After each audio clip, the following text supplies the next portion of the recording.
Well, hook 'em horns. Feels great. First off, big ups to Texas Tech, man. We had them down 27-10 and 34-17. Didn't phase them. They kept fighting back, and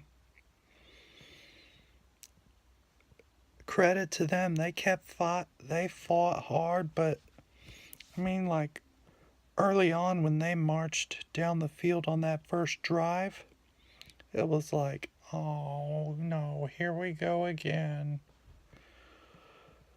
And then and then we stalled on our first drive, and then when Tech was driving in deep in Texas territory, Devontae Davis picks off a pass, and it leads to the first points of the night, a field goal, and we score 17 unanswered points, and then Tech knocks in a field goal to start the third quarter, to start the at the end of the half, and then we start the third quarter with a great drive, and then after that fumble, or no, excuse me, after that, I mean, once we opened up a 27-10 lead, it looked like holding an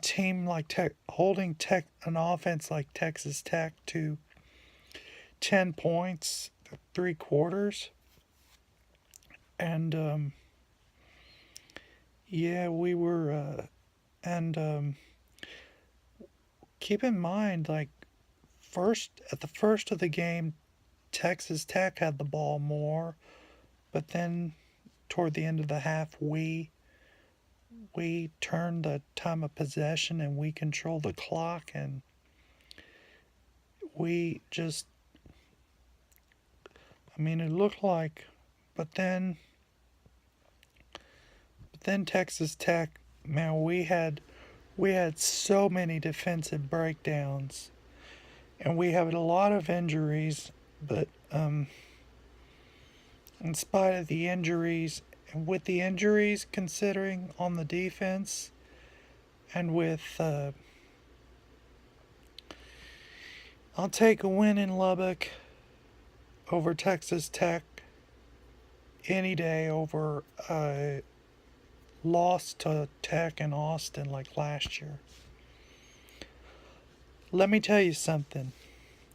Last year, after the game in Austin, when I got home and did that video, despite how disappointed I was in the team, there was something in me that compelled me to defend Ehlinger.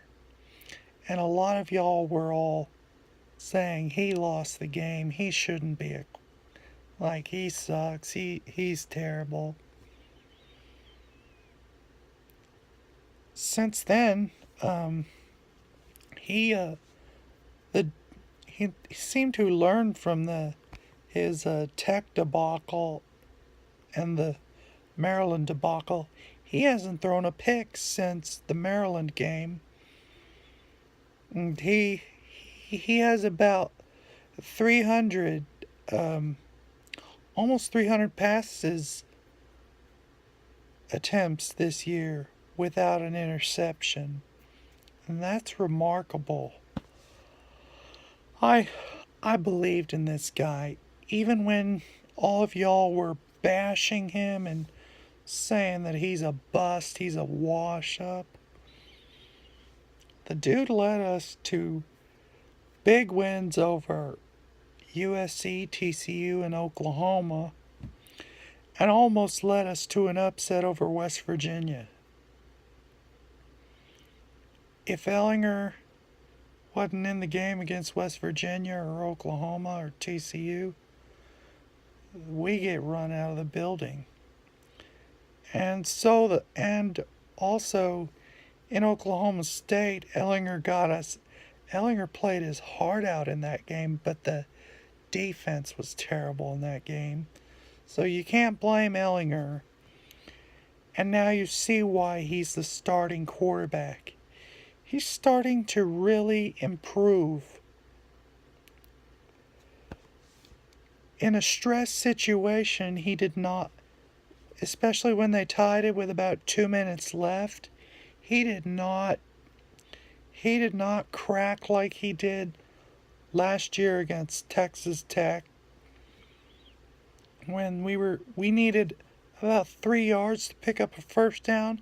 I would have called a quarterback sweep. And if we didn't go for it, if we didn't make it, I would have gone for it on 4th and short to put the game away. But that's last year. Feels good to avenge a loss that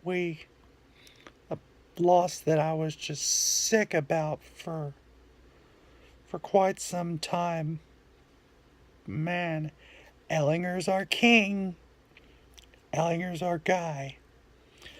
Even without Colin Johnson, and 10 years removed from that Crabtree play where he caught that pass to prematurely derail our national title hopes, little Jordan Humphrey made the catch on the sideline, and the same end zone made a similar play, not exactly alike, but a very similar play. Hook 'em horns. We survived without Colin Johnson.